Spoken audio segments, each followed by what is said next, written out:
Welcome back to the deep dive. Today we're digging into a company that's so much more than just a car maker. It's a sprawling industrial empire, Volkswagen AG. That's absolutely right. When you say VW, you're not just talking about one brand. You're talking about this huge portfolio from, Skoda and the VW line all the way up to Audi, Porsche, Lamborghini, and even heavy trucks like Scania. And our mission today is to really unpack the extraordinary challenges this titan is facing right now. They're in the middle of this massive global reboot. It's like they're fighting a war on three fronts at once. Yeah, that's a good way to put it. You've got this fierce, immediate competition in China, then you have the crippling weight of high costs back home in Europe. And on top of all that, the immense capital they need to fund this fundamental pivot to electric vehicles and software. So the sources, they show that VW has some incredible financial strength. I mean, a deep war chest. Oh, absolutely. Their debt to EBITDA is running at a fantastic 0.3x in 2024. But here's the tension, right? They have the money, but the sources are all pointing to these severe headwinds for 2025. And that's reflected in a key metric. Exactly. Their forecast for free operating cash flow, or FOCF, is set to stay well below this crucial 3.0% threshold. So for you listening, what does that FOCF metric actually tell us about what's going on? It tells us they can afford to survive, for sure, but they might struggle to rapidly fund this multi-billion-euro transformation and keep shareholders happy at the same time. I see. FOCF is the cash you have left after you pay for everything you need to run the business. Mm. And if that cash flow isn't strong enough, if it stays below that 3% mark, it suggests the huge cost of their transition is eaten into their flexibility. They need to execute this turnaround now. Before that profitability gap becomes permanent. Right. So let's start where that financial pain is, most acute. China. This market has just completely broken the old playbook. It's been a seismic shift, and incredibly fast. I mean, think about this. Back in 2019, the internal combustion engine, VW's bread and butter, was over 90% of the car market in China. Over 90%. And today? Today, in 2024, that number is less than half.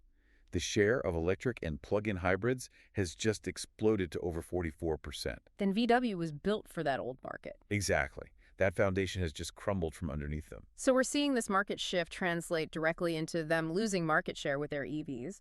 Why are they struggling so much against the local Chinese brands? It really boils down to two things: speed and tech relevance. Local giants like BYD and Geely are just launching new models at a blistering pace. And their tech is just better for the local market. Far better. Superior infotainment, driver assistance systems that are actually designed for Chinese roads and traffic. VW's current stuff is just seen as a generation behind, digitally. And the numbers really back that up. The sources forecast VW losing another 1 to 2 percentage points of market share in China next year. Which means they're projected to cede the #2 spot in the entire market to Geely. Wow. That is a massive blow, not just to volume, but to prestige. And the pain isn't just in the volume brands. This is where it gets really structurally challenging for their bottom line. It's hitting the premium brands. It's hitting their cash cows. In the first half of 2025, Porsche sales slumped by a staggering 31% in China. Audi was down 15%. Wait, I thought premium was supposed to be insulated from this kind of thing. Historically, yeah, but the local Chinese brands are permanently changing what premium even means. For a lot of young buyers there, it's not about German engineering pedigree anymore. It's about tech. It's about state-of-the-art tech, seamless connectivity. When a local brand offers a tech-loaded EV for less than a base Audi, they completely redefine the segment. So China is a huge structural crisis. But let's contrast that, like our sources do, with Europe. Because there, it seems like a totally different story. It's night and day. Europe is their vital stronghold. They are the clear leader in the battery electric vehicle market there, holding about 20% of the market in 2024. And it's growing. It is. The sources suggest they actually increased that to around 26% in the first half of 2025. And that's down to the new models, right? Things like the ID.7, the new Audi A6 and Q6 e-tron. Precisely. Those vehicles are absolutely crucial for winning over the big, stable fleet customer segment in Europe. It shows they have the engineering chops. But the problem is cost. The problem is building those vehicles at a cost base that can compete with Chinese prices without just relying on those high premium margins. Which brings us directly to the next big challenge, the cost hammer. And there was one figure in the sources that just jumped right out. It's the one number that defines their entire European problem. VW's labor costs are about 77,000 euros per full-time employee. 77,000 euros. When you look at the price of a Golf or a Polo, that labor cost is just a massive non-competitive burden. It's the trade-off, isn't it? Years of excellent wages and benefits in Germany now making it harder to fight a global price war. So how are they tackling it? Through a huge, and I mean painful restructuring effort called the Future Volkswagen Agreement. And this isn't just trimming around the edges. No. This is targeting a reduction of approximately 35,000 employees. They're also suspending salary increases until 2030 and slashing production capacity in Germany by over 40%. 35,000 jobs. That's the size of a small city. That sounds like a social and political earthquake. And that's exactly why it's so complex and so slow. The restructuring costs alone are estimated at about €1 billion in 2025. And this is where their unique ownership structure becomes a real A problem. huge headwind, yeah. You've got the Porsche and Peach families, Qatar, and critically, the state of Lower Saxony. And the state has a veto. It does. And its priority, naturally, is preserving German jobs. So these cuts can't be a rapid, brutal layoff. It has to be this slow, expensive, negotiated process. So that €1 billion charge in 2025, that's the immediate price they have to pay. Exactly. And it's a major reason why Porsche's operating margin is forecast to drop so dramatically, from over 14% down to just 5 or 6% in 2025. They have to pay up front to compete later. Okay. So that's the internal cost threat. But then there's this massive external risk, tariffs, specifically from the U.S. This is a huge risk because of VW's global sourcing strategy. Mhm.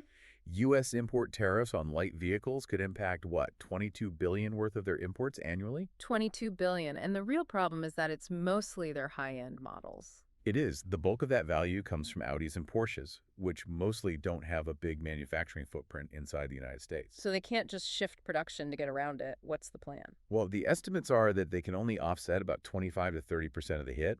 That means price increases for you, the consumer, which is risky. And the rest just hits their bottom line. Exactly. It's yet another headwind hitting that cash flow we talked about. It is a squeeze from all sides. Okay, let's shift focus to how they're fighting back. Let's talk about the technology roadmap. Right, because they're not just cutting. They are investing heavily to try and win back China and secure their software future. And it's a remarkable pivot. After decades of doing everything in-house, their new strategy is partnership. Pure localization and partnership. They're essentially admitting they can't develop competitive tech fast enough on their own. And these are partnerships with their own competitors, which is fascinating. It is. They're launching 2 VW models using a platform directly from a Chinese competitor, XPeng, starting in 2026. And Audi is doing something similar. Yes, Audi's launching new models under a new tech sub-brand using a platform developed with their partner, SAIC Motor, with the first one coming as early as 2025. It's VW trying to operate at Chinese speed. But wait, isn't relying on a competitor's platform a huge risk? You're basically admitting defeat in your own R&D. It absolutely carries a long-term risk of dependency, no question. But the immediate calculation is survival. They need relevant tech now to stop the bleeding. So regaining market share today outweighs the risk of dependency tomorrow. That's the bet they're making. You can't play catch-up by trying to reinvent the wheel internally when you're this far behind. And beyond just buying platforms, they're attacking the cost of the vehicle itself. The sources really emphasize battery chemistry. It's absolutely crucial. They're launching their next-gen platform, the CMP, and they're targeting an incredible 50% reduction in material costs per unit by 2026. 50%! That's transformative. How? The key is adopting lithium iron phosphate, or LFP, batteries. LFP is much cheaper than the nickel manganese cobalt, or NMC, batteries they've been using. So it's a strategic choice. They're prioritizing cost in the volume segments, especially for China, over just maximizing range and performance. That's exactly it. And central to this whole thing is their internal battery company, PowerCo.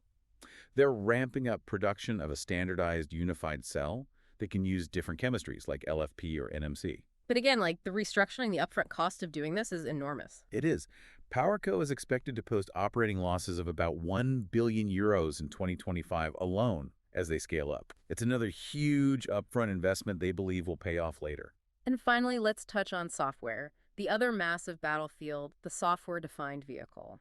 Yeah, the strategic imperative is to move to these centralized, software-driven architectures. It's essential for things like over-the-air updates. And Well, VW's really struggled with software. Which is why they did that joint venture with Rivian. Nobody saw that coming. It's a remarkable partnership, Yeah. and it just speaks to the urgency of their software gap. Rivian is seen as a leader here. So the JV is designed to help them catch up faster. To speed up software adaptation for their current EV platforms, yeah. It allows them to get their software stack sorted out much earlier.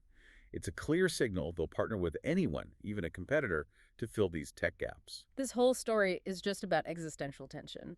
You've got the world's second largest car maker, phenomenal financial strength, but they are just fighting a war against time. I mean, if you pull back, the company is going through a total corporate reboot.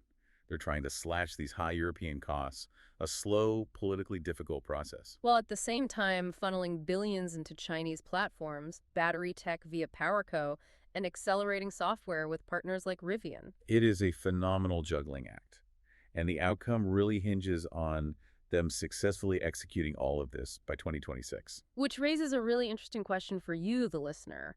What stands out to you about a company trying to manage a workforce reduction of tens of thousands in a place like Germany, while simultaneously outsourcing core tech and investing billions into a future that doesn't exist yet at scale? It really is a tightrope walk for this global titan. The stakes just couldn't be higher.